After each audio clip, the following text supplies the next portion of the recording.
Donc la première façon de prétendre simplifier et résoudre l'aporie de la représentation, c'était donc de constituer un peuple homogène qui permettait d'annuler la distance entre peuple social et peuple corps civique. La deuxième façon va consister à redéfinir la nature même du lien représentatif. Cette redéfinition du lien représentatif va être le passage d'une conception de la représentation comme délégation à une représentation conçue comme identité. La première forme de pathologie de la représentation que nous avons précédemment analysée est celle de la simplification du peuple, de telle sorte que puisse être résorbé cet écart entre le peuple social et le peuple corps civique et que prenne figure le peuple introuvable. Simplification qui était soit opérée sous la forme d'une réduction sociologique de la diversité existante, la poursuite de l'homogénéité, soit dans certains cas sous les espèces de l'érection d'une fiction politique, celle du peuple unanime. Et la seconde forme de pathologie de la représentation résulte quant à elle d'une simplification du lien représenté-représentant, sous la forme d'une incarnation du premier par le second. La séduction opérée par une telle représentation-incarnation s'est enracinée devant le constat, tôt effectué, de la distance entre les élus et les électeurs que creusaient les organes censés médiatiser leurs relations, les comités électoraux puis les partis. Pour prendre la mesure du phénomène, il faut rappeler deux choses. La première est d'ordre intellectuel, si l'on peut dire. C'est le fait d'abord que la question n'avait pas été réfléchie du tout par les pères fondateurs des régimes représentatifs modernes, que ce soit en France, aux États-Unis ou en Angleterre. L'élection se limitait en effet alors à une sélection d'individus connus de leurs pairs, choisis pour leurs qualités personnelles. Il y avait entre eux un lien de proximité qui était de nature sensible. Et l'établissement d'un rapport de confiance, qu'il soit fondé sur le respect ou sur le sentiment d'une communauté d'intérêts et de sentiments, se faisait de la sorte naturellement. L'élection s'effectuait par ailleurs dans des circonscriptions de petite taille avec un nombre limité d'électeurs, soit que le suffrage ait encore une dimension censitaire, c'était le cas anglais ou français, soit que le pays compte peu d'habitants, cas des États-Unis. Rappelons qu'au moment de la Révolution américaine, le pays n'a que 2,5 millions d'habitants. L'établissement progressif du suffrage universel va complètement changer les données du problème au XIXe siècle. La première grande élection au suffrage universel de l'histoire est celle du 23 avril 1848 en France, qui suit la Révolution de février. Et nombreux étaient alors ceux qui pensaient que la démocratie était en conséquence arrivée à destination, qu'elle avait trouvé sa forme évidente et définitive. Le ministre de l'Intérieur de l'époque, du gouvernement provisoire, Ledru-Rollin, disait « La science politique est achevée maintenant. La République a programmé le principe de la souveraineté de tous. Cette science politique sera désormais d'une application grande et simple. Il ne s'agira que de convoquer le peuple par grande masse, le souverain tout entier, et d'invoquer le consentement unanime dans ces questions où la conscience populaire parle avec tant d'éloquence et d'ensemble par acclamation. » Bien sûr, ce présupposé d'une expression unanime volera rapidement en éclat, l'élection 6 mois plus tard du président de la République au suffrage universel faisant l'objet d'une compétition fort disputée. Mais le présupposé d'une organisation simple s'évanouira aussi rapidement. Le nouveau corps électoral comportait en effet plus de 8 millions de membres. 7 millions iront aux urnes. Il était vite apparu que passer d'un corps électoral d'une telle dimension, c'était inédit dans l'histoire, à la nomination de quelques centaines de députés nécessitait des médiations. L'introduction du nombre au suffrage universel dans la mécanique de l'État pourrait être comparée, a-t-on dit à l'époque, à l'introduction de la vapeur dans la mécanique de l'industrie. C'est ainsi que se formèrent presque partout des comités électoraux, à l'initiative des journaux locaux ou de groupes de notables. Tous les électeurs avaient été en principe invités à participer à ces comités électoraux pour désigner les candidats. Mais cela n'avait pas été sans créer interrogation et irritation, tant la réalité s'était avérée moins transparente. La première fois que vous exercez votre droit politique, avait par exemple Tempêté Lamennais, on vous assemble d'autorité, on vous met dans la main une liste que vous n'avez ni discutée ni même pu lire, et l'on vous dit impérativement « jetez cela dans l'urne ». On fait de vous une machine à l'élection, je ne sais quoi de semblable au singe de la foire dressé par des battleurs à tirer des billets du fond d'un bonnet. Certains, en 1948, c'est une expression qu'on voit souvent, s'étaient même insurgés de voir les électeurs traités comme du bétail à voter. Il y a bien, en effet, toujours un problème de régression, au sens mathématique de l'expression, de la qualité démocratique d'une procédure, dès lors qu'intervient ce qu'on peut appeler un tiers organisateur. Si la démocratie consiste à donner à chacun la participée de s'associer et de participer à un choix, il faudra en effet logiquement que les conditions de détermination des termes du choix à effectuer aient eux-mêmes été effectuées démocratiquement, et que l'organisation de cette détermination l'ait également été, ce qui est impossible. Il y a ainsi toujours à l'origine un premier interface indépendant. Mais le problème n'est pas simplement technique, logique. Il faut en effet ainsi qu'existe un tiers, un événement qui rompt une histoire ou une initiative organisée pour que s'exprime une volonté. Il n'y a jamais de volonté pure, comme s'il s'agissait d'une propriété donnée d'un individu ou d'un groupe, dont le caractère problématique résiderait seulement dans les conditions d'exercice et non dans l'objet. Une volonté apparaît en effet toujours comme une réponse, une adhésion ou un refus. Elle n'existe que sous les espèces d'une action, qu'il s'agisse d'une protestation ou d'un contrat. Il n'y a de volonté que réflexive, en d'autres termes. Il y a pour cette raison toujours un tiers interpellateur, organisateur, même s'il n'existe parfois que de façon masquée et cachée. Et le mouvement d'universalisation du suffrage, spécialement dans la deuxième moitié du XIXe siècle, va ainsi mécaniquement se lier partout à la formation de comités électoraux ad hoc d'abord, puis ensuite de partis politiques structurés.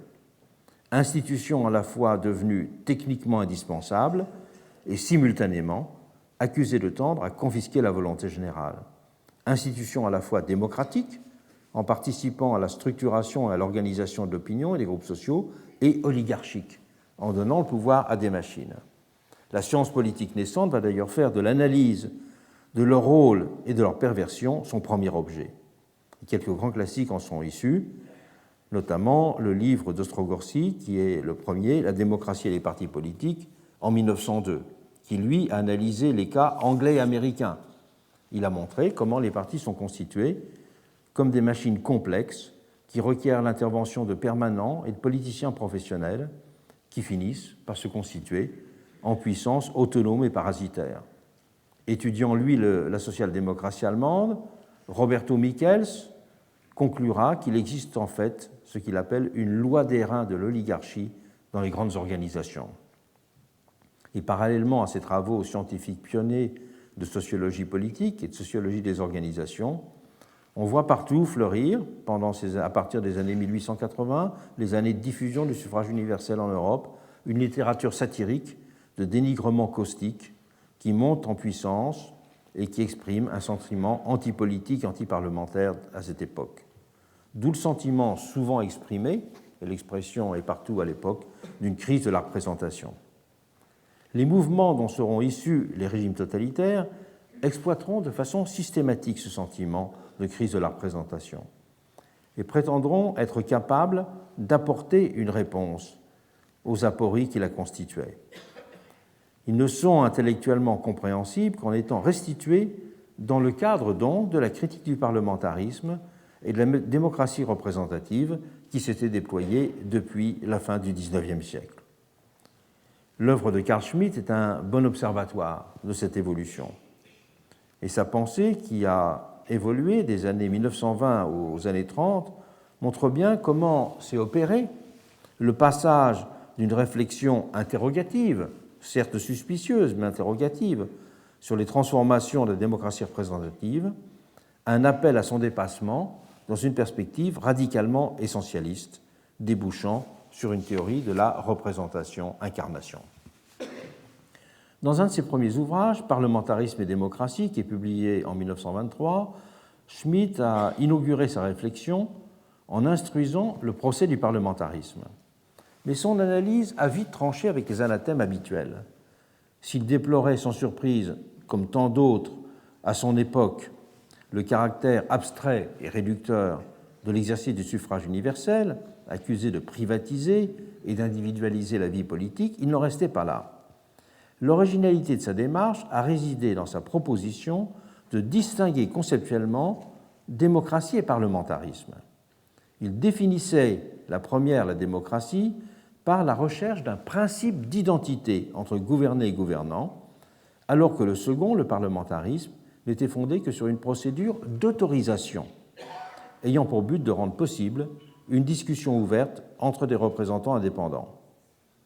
Alors que la démocratie devrait s'efforcer de faire vivre le peuple en tant que puissance et unité, l'univers libéral ne satisfaisait pour lui que d'une souveraineté qui était donc fragmentée et limitée.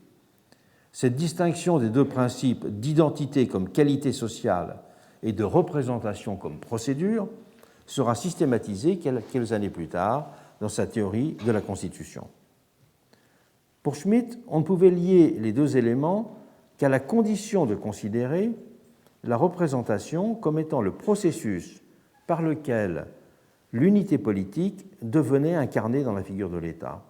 La représentation démocratique, c'est l'expression qu'il emploie, consiste essentiellement ainsi en un travail d'incarnation, alors que la représentation libérale a simplement pour but de légitimer une délégation.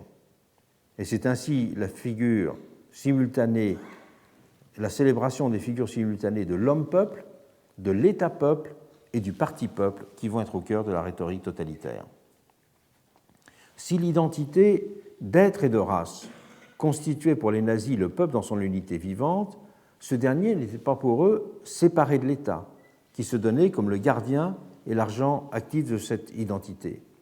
À la séparation structurelle du monde libéral se substituait donc l'unité conceptuelle et pratique du peuple et de l'État dans la vision nationale socialiste. Ce dernier, l'État, pouvait se définir comme la figure et la forme du peuple politique. Peuple et État, écrivait un juriste de l'époque célèbre, sont comme l'essence et la forme, la teneur et la figure sont deux modes de présentation de la même substance.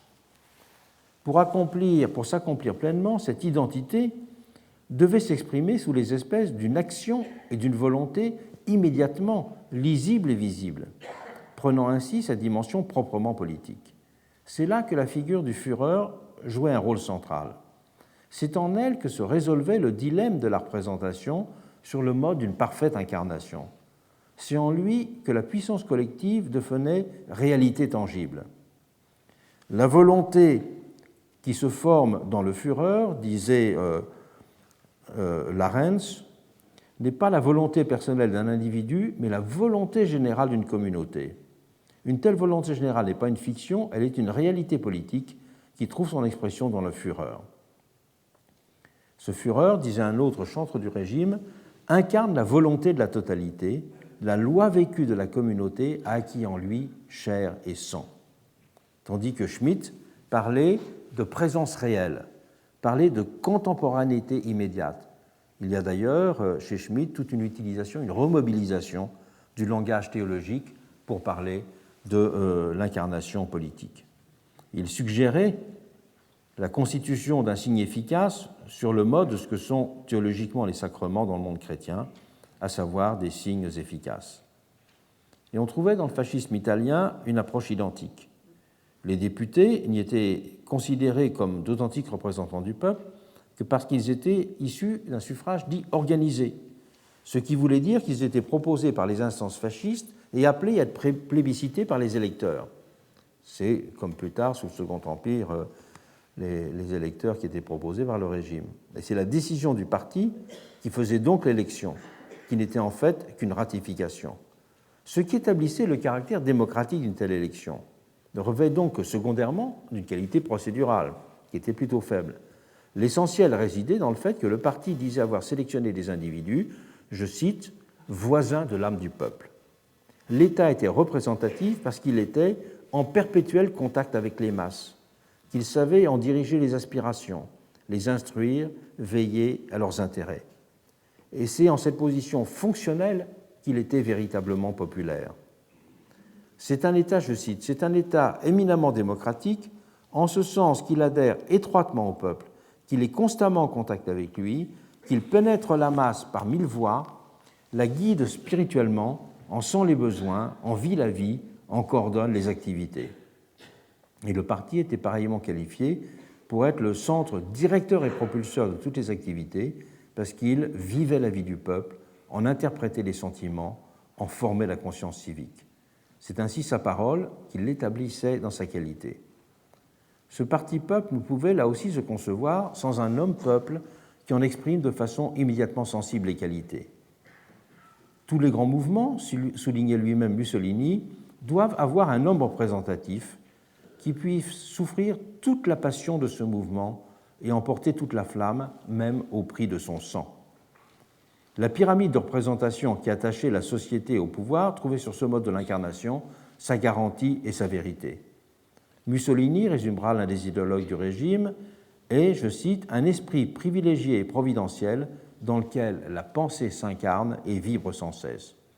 Il était bien le Duce, personne indissociablement éminente et quelconque, singularité et multitude en même temps, figure rigoureusement superposée à celle d'un tout un peuple, de telle sorte que les foules pourront l'acclamer dans les réunions publiques en lui lançant « Tuez-nous tous », comme si son pouvoir n'était que la projection du leur, la foi dans cette équivalence étant le ressort et le ciment du régime. C'est par elle, sous les espèces d'une identité substantielle, que s'abolissait l'antique distance du représenté et du représentant. Je me sens à vous, chair de votre chair, esprit de votre esprit, je vibre de votre même passion et je me nourris de votre foi, disait ainsi Mussolini pour fonder sa légitimité. Dans le monde communiste, la réalité de la démocratie devait pareillement se mesurer à l'aune de la nature de classe du pouvoir, et non en fonction de sa conformité à des critères procéduraux. Seul pouvait être qualifié de démocratique un système politique qui satisfaisait les immenses intérêts de la majorité, c'est-à-dire ceux de la classe ouvrière. La démocratie, en d'autres termes, est un concept social avant d'être un concept constitutionnel. Impossible donc pour les communistes, d'ailleurs, d'utiliser le même mot pour désigner deux réalités si différentes. Il n'y avait pas pour eux de démocratie en général, il n'y a pas de démocratie pure. Cette critique de la démocratie pure, c'est très fréquent sous la plume de Lénine. Et les communistes français opposeront même un moment dans cet esprit les deux termes de soviétisme et de démocratie pour souligner l'impossibilité de parler au singulier de la question, avant d'en revenir d'ailleurs aux distinctions plus classiques, démocratie bourgeoise, prolétarienne, formelle, réelle. La principale conséquence de cette définition sociale de la démocratie était, on le sait, d'amener à considérer, selon une célèbre formule, que la dictature du prolétariat était 1 million de fois plus démocratique que n'importe quelle démocratie bourgeoise, dans la mesure où elle représentait et défendait, ou était supposée représenter et défendre, les intérêts du peuple. Et la vision soviétique de la démocratie radicalisait donc bien ainsi l'approche essentialiste du politique. Il y avait un double présupposé sociologique dans cette conception. Le premier était que la classe ouvrière et ses alliés, qui formaient le peuple, constituaient une écrasante majorité, alors que la bourgeoisie n'était composée que d'une mince couche d'exploiteurs. Le second était que ce peuple était essentiellement uni, qu'il formait un groupe homogène. L'homogénéité du peuple, comme on l'a dit, était ce qui fondait l'évidence de ses intérêts et de sa volonté.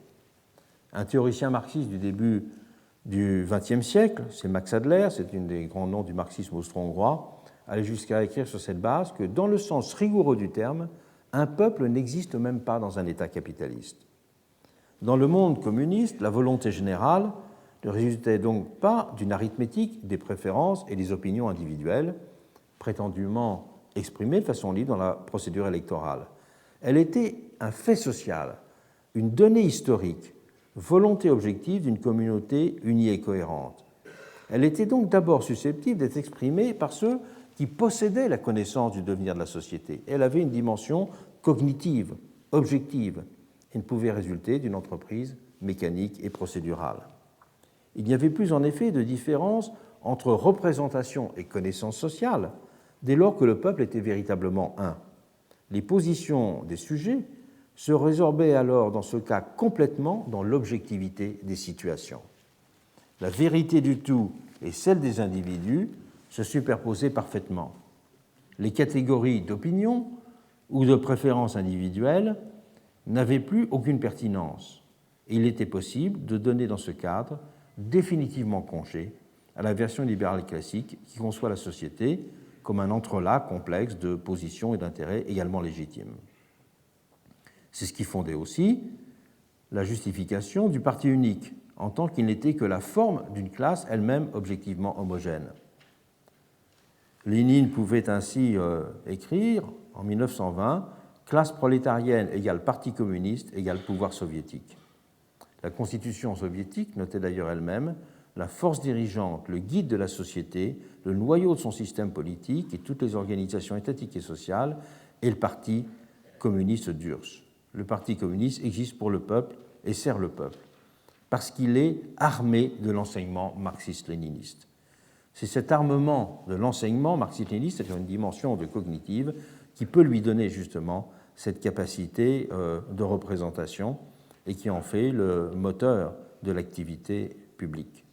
Dès lors que la démocratie est l'expression d'un intérêt social déjà donné, qui est scientifiquement fondé, il n'y a plus de distinction autre que purement formelle entre démocratie directe et gouvernement représentatif. Le représentant est en effet alors pure icône de la classe, issu qu'il est d'un parti lui-même simple forme de cette classe. Et c'est un emboîtement de ces équivalences qui avait conduit Solzhenitsyn à qualifier Staline d'égocrate. Commentant ce néologisme, Claude Lefort a justement souligné que l'écrivain avait ainsi voulu suggérer que le personnage n'était pas intelligible s'il restait qualifié par les expressions usuelles d'autocrate, de dictateur ou de despote.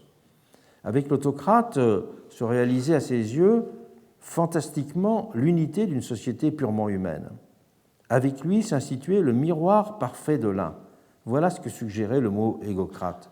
Non pas un maître qui gouverne seul, affranchi des lois, mais celui qui concentre en sa personne la puissance sociale et qui apparaît comme s'il n'avait rien en dehors de soi, comme s'il avait absorbé la substance même de la société, comme si, égo absolu, il pouvait indéfiniment se dilater sans rencontrer de distance dans les choses. Et même retranché au Kremlin, c'est à la société entière qu'il était conjoint. À la fois, Staline se présente et apparaît comme le génie par la vertu duquel l'État tient ensemble, existe. Le peuple est un, et comme le disait Solzhenitsyn, il broie en nombre indéfini des ennemis. Et des hommes quelconques, en tant qu'individus, ne sont que des parties de ce un. Il peut même, ce résident du Kremlin, aller jusqu'à broyer ses propres agents. Il les broie même les plus fidèles, car c'est de cette façon-là qu'il montre qu'il est la seule source de la vérité. Et bien plus fort que Louis XIV, estimant qu'il incarnait l'État, Staline pouvait ainsi dire « la société, c'est moi ». Se trouvaient de la sorte simultanément résolus les deux problèmes de la figuration démocratique et des modes d'expression adéquats de la souveraineté du peuple. Car figurer le social ne recèle aucune difficulté quand une société ne présente plus de différences qu'il faudrait identifier pour les traduire. Le peuple, de son côté, règne sans conteste sous les espèces de masses supposées directement actives, tant à travers leurs représentants qu'à travers les multiples organisations qui les encadrent.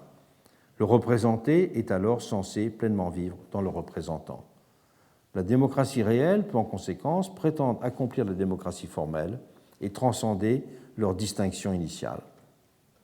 Il est cependant significatif de constater que les dirigeants soviétiques avaient en même temps veillé à accomplir les promesses de la démocratie formelle et du mandat électoral, comme si ce formalisme restait considéré comme une sorte de preuve supplémentaire, une béquille nécessaire de ce qu'ils appelaient la démocratie réelle.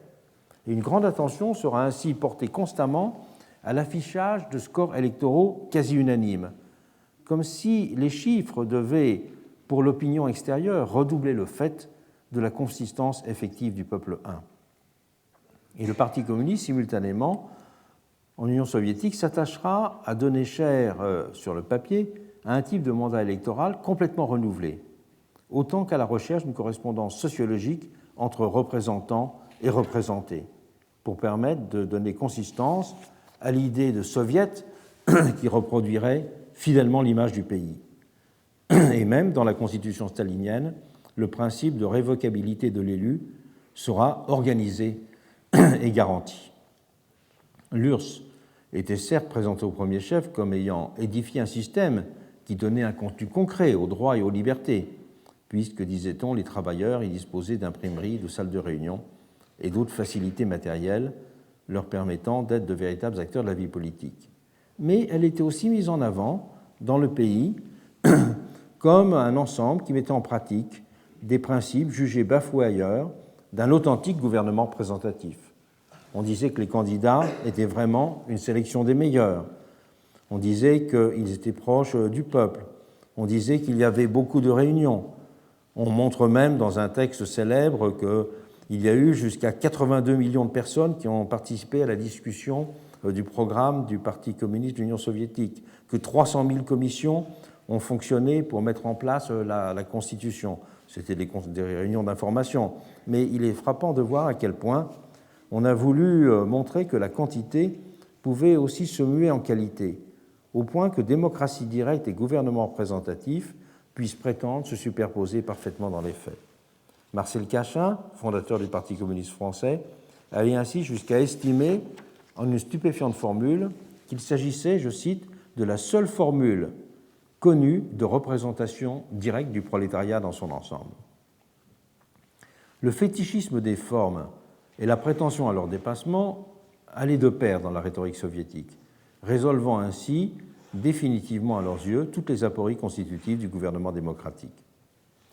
La séduction intellectuelle qu'a pu exercer ce modèle provient de cette extraordinaire capacité de la rhétorique à mêler la prétention à l'accomplissement des démocraties représentatives en même temps que sa négation radicale. En elle pouvait se lier un hyperformalisme et le culte d'une démocratie plus réelle. La vision communiste du politique entendait ainsi dessiner la perspective inédite d'un véritable rachat salvateur des formes de la démocratie, grâce auxquelles les apories constituantes de la représentation retrouvaient leur résolution. Au-delà des multiples différences qui distinguaient les figures historiques du nazisme, du fascisme italien et du stalinisme, leur forme était bien marquée par un même type de pathologie de la représentation-incarnation à cet égard. Mais comment expliquer que cette représentation du pouvoir et de son chef incarner la société ait, à un moment du moins, recueilli l'adhésion, comme d'ailleurs la vision d'une égalité et homogénéité, susceptible de revitaliser et même d'accomplir l'idéal démocratique? Il est essentiel de répondre à la question pour comprendre l'avènement des régimes totalitaires.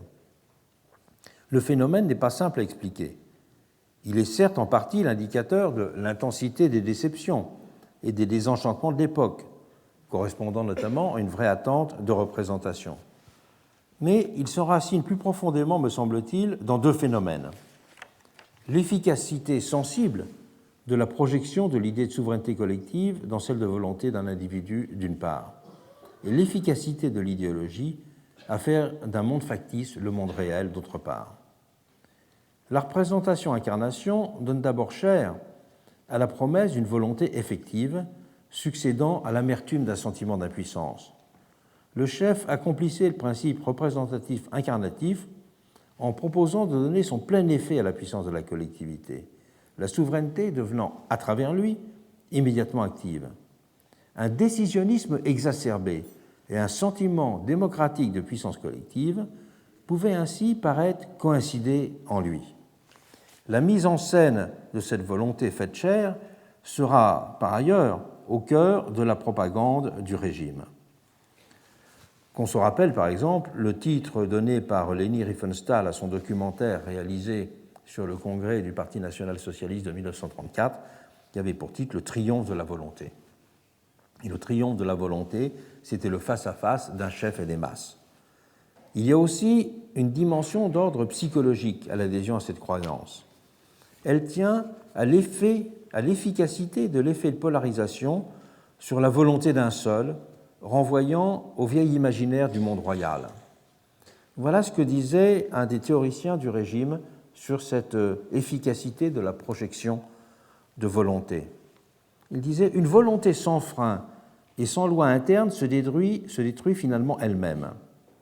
La libre subordination à la volonté d'un chef, au contraire, en donnant à la volonté individuelle un but nettement marqué, en multiplie l'efficacité. » Et il va jusqu'à dire « Le dressage militaire si diffamé a une signification psychologique trop profonde pour que les critiques libéraux et marxistes aient pu l'apercevoir. » L'action de propagande du Parti national-socialiste, qui se concevait comme le corps de la guidance en charge de l'État et du peuple, a, dans cette entreprise de projection des ambitions, mis en permanence en scène cet effet de volonté. Et les mêmes mécanismes étaient activés dans l'URSS de Staline. L'asservissement des individus était supposé être sublimé et racheté par le verbe créateur de l'égocrate. Mais l'idéologie a joué aussi un rôle essentiel dans l'adhésion des populations, sur un mode lumineusement mis à jour par Hannah Arendt. Dans ses origines du totalitarisme, elle a ainsi souligné comment le détachement du monde, prenant source dans les formes de déliaison et de dénationalisation des démocraties dont nous avons parlé, avait poussé les masses à fuir aussi la facticité du monde réel, avait poussé les masses à fuir cette facticité avec ses pesanteurs et ses contradictions, et l'avait rendue prête à se réfugier dans la confortable cohérence apparente d'un monde fictif. Voilà ce qu'elle notait. La force de la propagande totalitaire repose sur sa capacité à couper les masses du monde réel. Masses qui se trouvaient de la sorte réintégrées dans un univers dans lequel tout semblait simple et transparent. Apparente rationalité d'un monde fictif, beaucoup plus séduisante que la complication du monde réel. Elle donnait en effet la satisfaction que la société et l'histoire puissent se métamorphoser avec lui en objets intégralement manipulables et maîtrisables par la volonté de ceux qui détiennent les clés de son déchiffrement. La propagande du mouvement totalitaire, concluait Arendt sur ce point, sert à émanciper la pensée de l'expérience et de la réalité. Elle s'efforce toujours d'injecter une signification secrète à chaque événement public et tangible et de faire soupçonner une intention secrète derrière tout acte politique public. Ce monde fictif était ainsi sans extériorité possible, jamais exposé aux démentis, ayant réponse à toutes les critiques, inaccessible au contrôle de l'expérience par les individus. Ce mécanisme de production idéologique du monde a d'ailleurs aussi eu un vecteur proprement sociologique, interprétable en termes de sociologie des organisations. Dans son maître-livre, Ostrogorski, que je citais tout à l'heure, avait bien montré comment les machines partisanes produisaient du conformisme, l'orthodoxie politique étant la clé de leur bon fonctionnement. Pourquoi ? Car cette orthodoxie permettait de fluidifier la gestion du parti en écartant les voix discordantes au nom d'une commune raison sociale.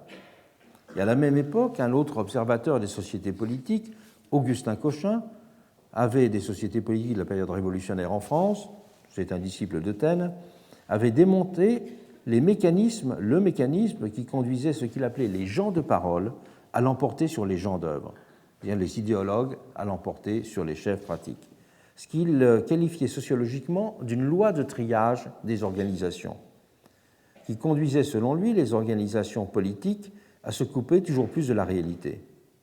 Un tel mécanisme, avait-il souligné dans une formule saisissante, élimine le réel dans l'esprit au lieu de réduire l'inintelligible dans l'objet.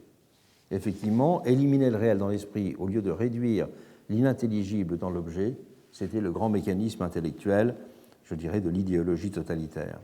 Et cette loi des organisations avait décuplé ses effets dans les organisations totalitaires, le bâton de la répression accroissant de façon spectaculaire les conditions mécaniques de production de l'esprit d'orthodoxie. Si les régimes totalitaires ont donné à l'idée de représentation-incarnation une formulation exacerbée cette forme de ressurgissement du vieux dans le neuf a une histoire beaucoup plus longue en fait. Et la formule homme-peuple a ainsi d'ailleurs été utilisée dès les années 1830 à propos de Napoléon. Cette formule l'homme-peuple forme même le titre d'une brochure saint-simonienne de 1832. Et dans plusieurs de ses chansons, Béranger présentera de son côté l'empereur comme un héros proche des gens, familier de leur quotidien, attentif à leurs préoccupations. Un très bon observateur de la France de l'époque, si vous ne connaissez pas ces livres, je vous conseille de les lire, c'est Heine, avait noté dans Lutèce, en 1840, que l'on se référait souvent à Napoléon dans les milieux populaires en parlant simplement de l'homme au singulier. Et au début du XXe siècle, Léon Bloy le présentera dans L'âme de Napoléon, 1912, comme l'équivalent d'une nouvelle figure christique incarnant l'avenir d'une société qu'il était venu racheter de ses serments. Et le neveu se glissera à sa façon, c'est-à-dire sur un mode mineur, dans les habits de ce mythe d'un représentant qui soit en même temps chair et volonté du monde. Et il exploitera de façon systématique. L'empereur n'est pas un homme, c'est un peuple, laissera ainsi dire de lui cet homme. C'est une formule de La Guéronnière, qui sera un de ses principaux théoriciens du régime, qui voulait par là montrer que son ambition était d'incarner le pays. Et Persigny parlait de lui comme d'un élu de la démocratie qui était devenu un homme-peuple. Il reprenait cette formule. Je ne sais pas si c'est l'héritage saint-simonien qui a joué là dans l'utilisation de ce qualificatif. Il n'y avait plus dès lors de distance à effacer ou à redouter entre représentants et représentés, ces derniers s'habillant parfaitement dans la figure du premier. Napoléon III ne faisait là d'ailleurs que reprendre un dispositif mis en scène par son oncle, mais il le théorisera et lui donnera du même coup sa pleine ampleur. Depuis ses rêveries politiques et ses idées napoléoniennes, le futur empereur n'avait ainsi cessé de répéter qu'il fallait un chef pour incarner la volonté populaire, ne jugeant la souveraineté du peuple pleinement accomplie que si elle prenait effectivement corps dans un homme à la fois puissant et pleinement responsable.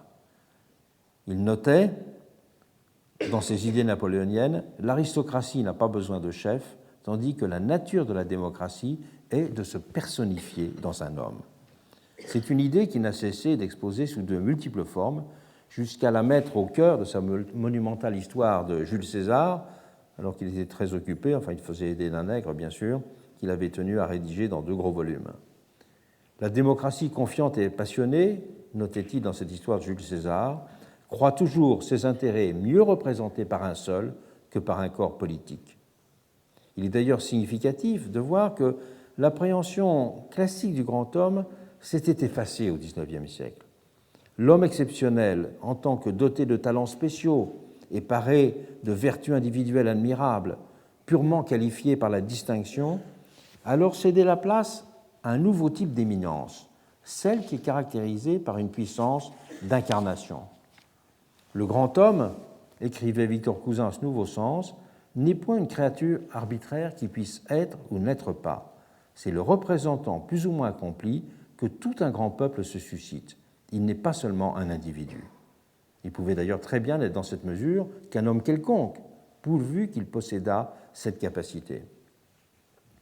Il est d'ailleurs intéressant de souligner que cette dimension d'abîme du représentant dans le représenté avait déjà été fortement présente au printemps 1848 en France, comme si la dissymétrie introduite par le moment électoral se trouvait de la sorte compensée. Et c'est Lamartine qui s'était fait le héros de cette vision. Il parlait ainsi de l'élu du peuple, je le cite, comme n'étant rien d'autre que sa personnification même. Il s'était lui-même présenté à Mâcon devant ses électeurs comme n'étant voué qu'à s'effacer et à disparaître, de telle sorte, leur disait-il, que ses électeurs avaient élevé avec lui le nom d'un simple citoyen à la hauteur d'un principe.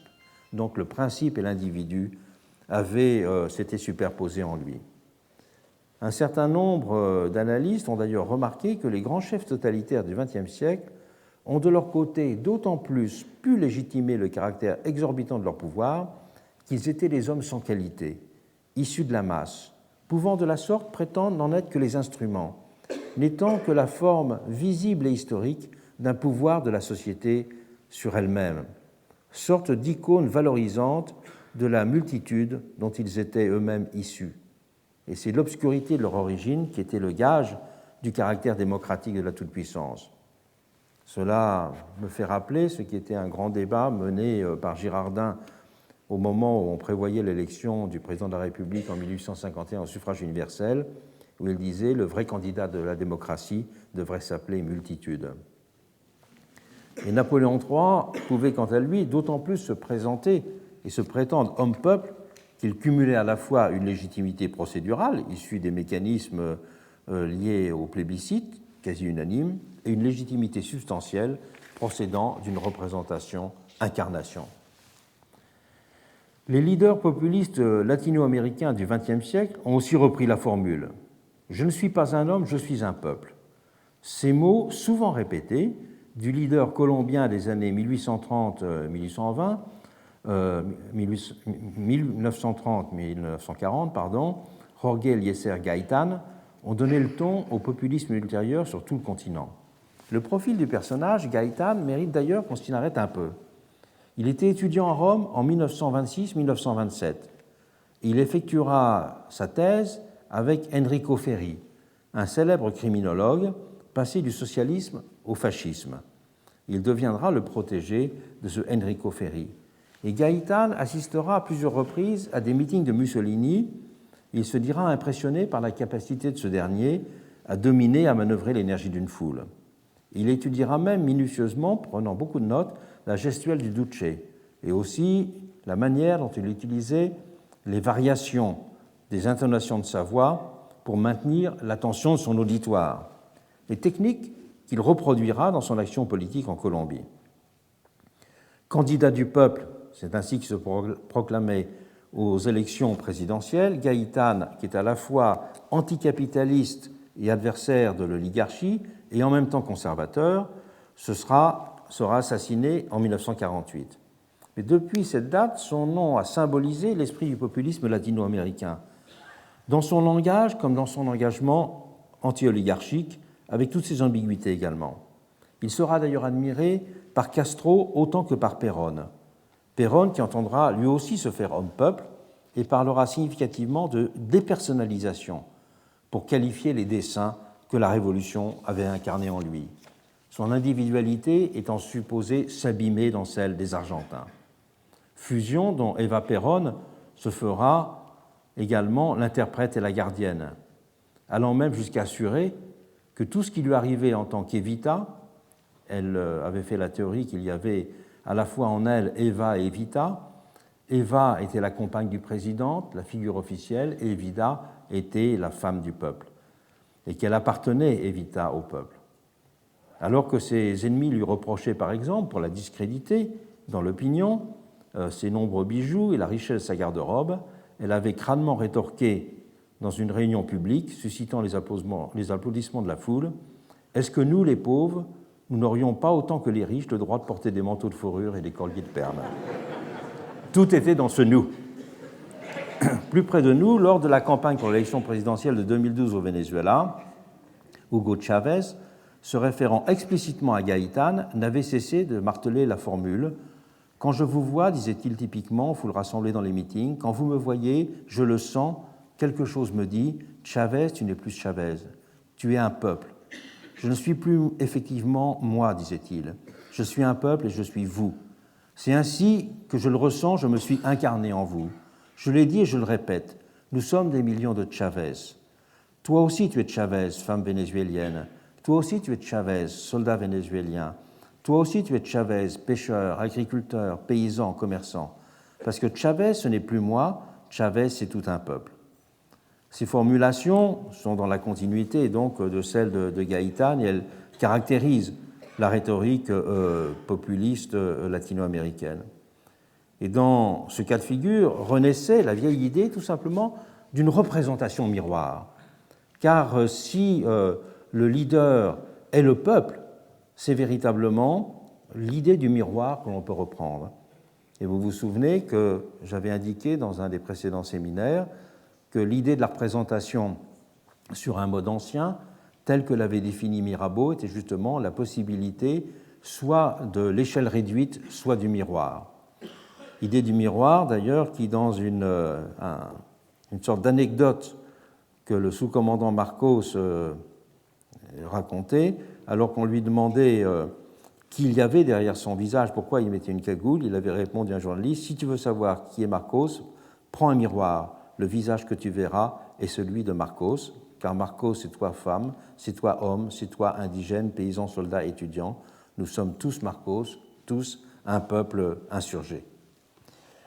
Le problème que cette figure de la représentation miroir est qu'elle ne peut fonder un régime stable, parce que les institutions s'effacent dans ce cas devant le fait d'une exceptionnalité individuelle. Toujours Chavez, dans son discours d'investiture comme président de la République, qui en 1999 avait d'ailleurs dit à son auditoire: « Aujourd'hui, je me convertis en votre instrument. Moi, j'existe à peine et j'accomplirai le mandat que vous m'aviez confié. Préparez-vous à gouverner.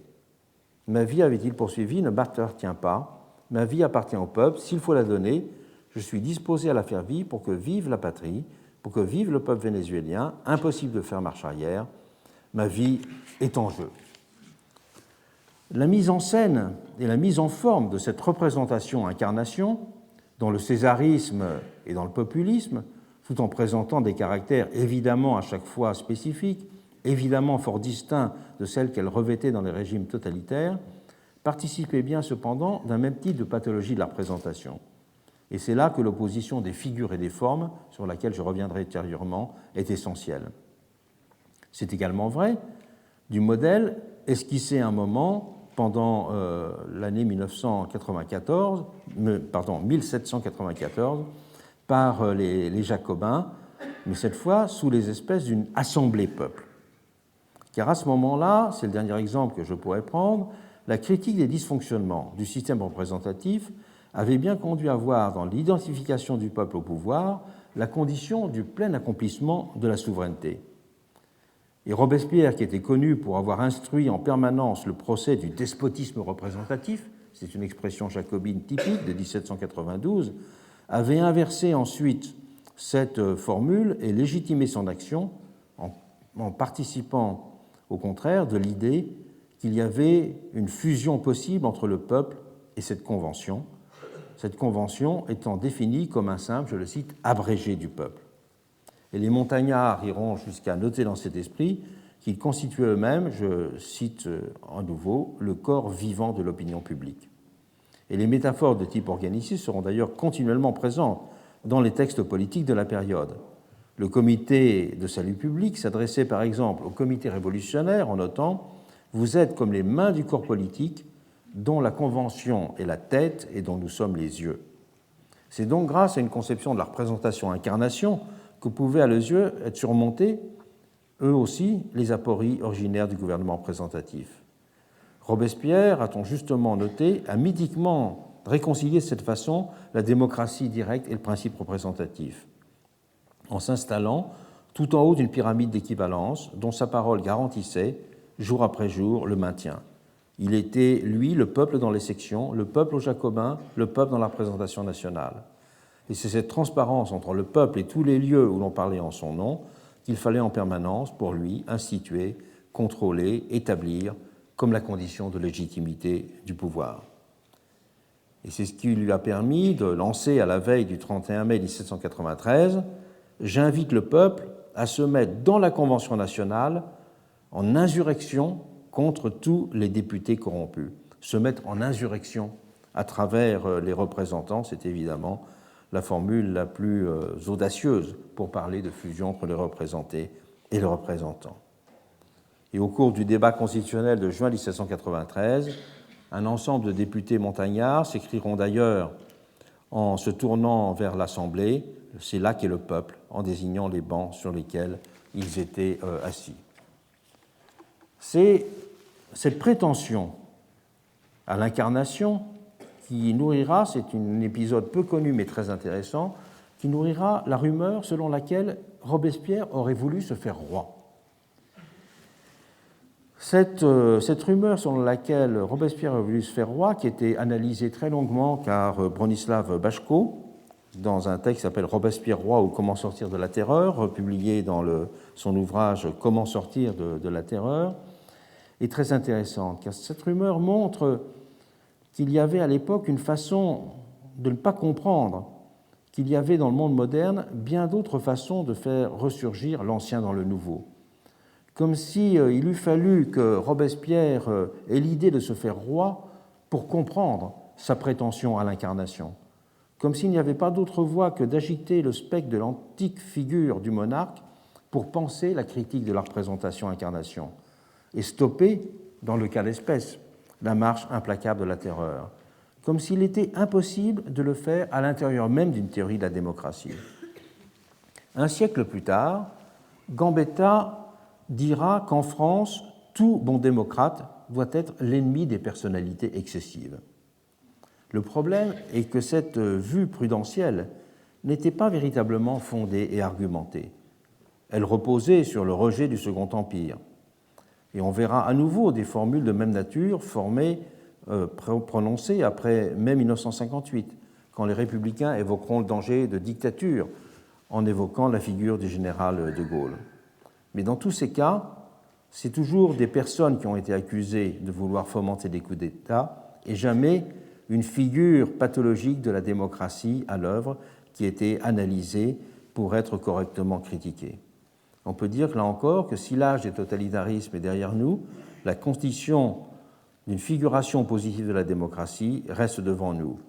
Et même si la menace d'une représentation-incarnation apparaît parfois moins forte, nous la voyons, elle aussi, encore périodiquement ressurgir.